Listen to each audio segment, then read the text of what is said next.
so much. Thank you very much for coming. It's a real pleasure to be hosted by the Austrian Cultural Forum again. This is the second time we're actually doing a collaboration here. And we're really happy to have this beautiful space, this beautiful setting to give us sort of a very intimate first version of our project. So we can share this with you as a sort of a preview, let's say, before we tour it.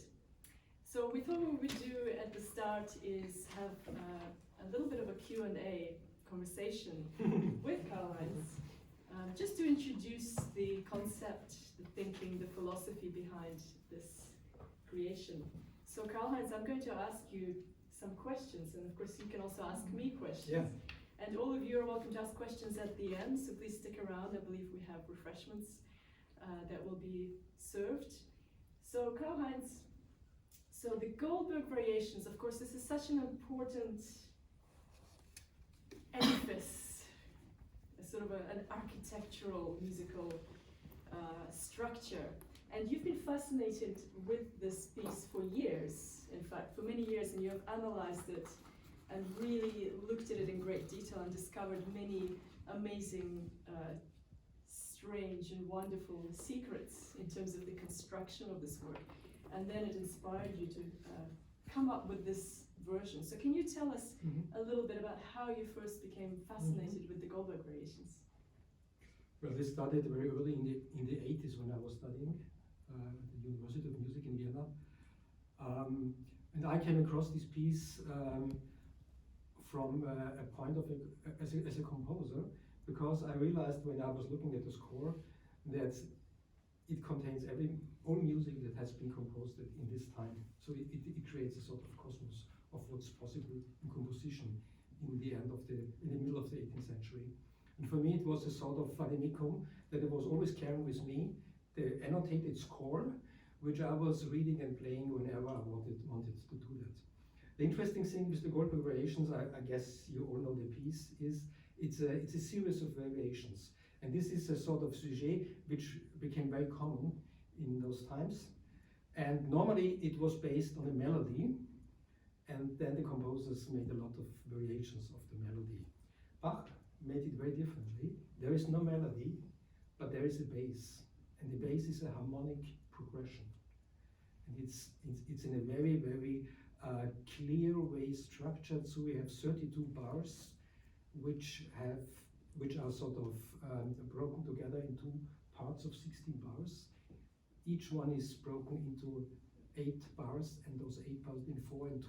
So we have a binary structure, and this gives a very strong architecture. And even if you don't know about music analysis and music theory, you will hear it, that there is everything that leads you and guides you through this piece. So all the variations are very different, but they have this common ground, and that helps you to develop this piece. And now my questions to Xenia, because from the pianistic point of view, what does Goldberg variations mean to you as a pianist?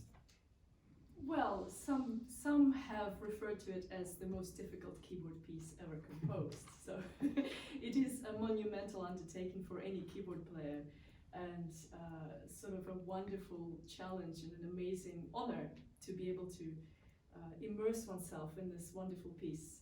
And what I find particularly fascinating is that in your version, of course, it is the Bach, but it is no longer the Bach, really. It becomes Karlheinz Essl, because you offer a contemporary reinterpretation, quite a radical reinterpretation, that also embraces new technology that we have available to us today.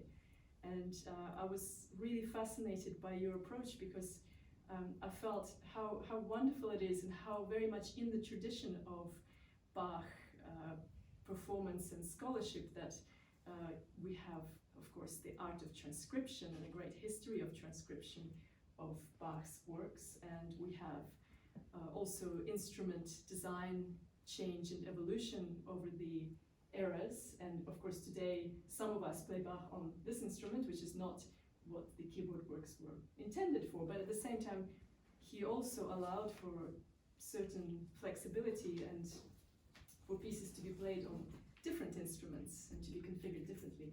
So in a way, it's sort of following in that tradition what you do. So can you tell us a little bit more about the technology? Yeah. First of all, what you hear today is not the Goldberg variations of Johann Sebastian Bach. It's a reinterpretation. It doesn't contain the whole music, not all these 32 pieces, but a sub-selection, and they are arranged in a different way, in the order, and between blocks of original Bach variations, there are electronic interludes that act like bridges, and they open the space and go from the piano back into this wonderful saloon. About the technology, normally you have loudspeakers. Do you see any loudspeakers here? We don't use them. No, we don't use them. So the loudspeakers are invisible, but you will hear them, and they will come from the piano. So the piano acts as a loudspeaker. The piano is a loudspeaker, becomes a loudspeaker. And the thing is, this electronic interludes that I play, this is something that is created live. So it's like it's not just the electronic playback of pre-recorded sounds. It's really an instrument that I conceived, which takes material from Bach, which I recorded together with a string trio. I made some special versions out of this music, made recordings with them, and used this material for my electronic interventions. But I think now's the point to listen to it and to play it. I think so too. Yes. Yeah, let's listen and then we can chat afterwards. Yes. So it will take 65 minutes, and it's a journey. Yeah. And you're invited to get in. It's really let your mind calm down and enjoy this wonderful music of Johann Sebastian Bach And Karlheinz Essl. and Xenia Pestova.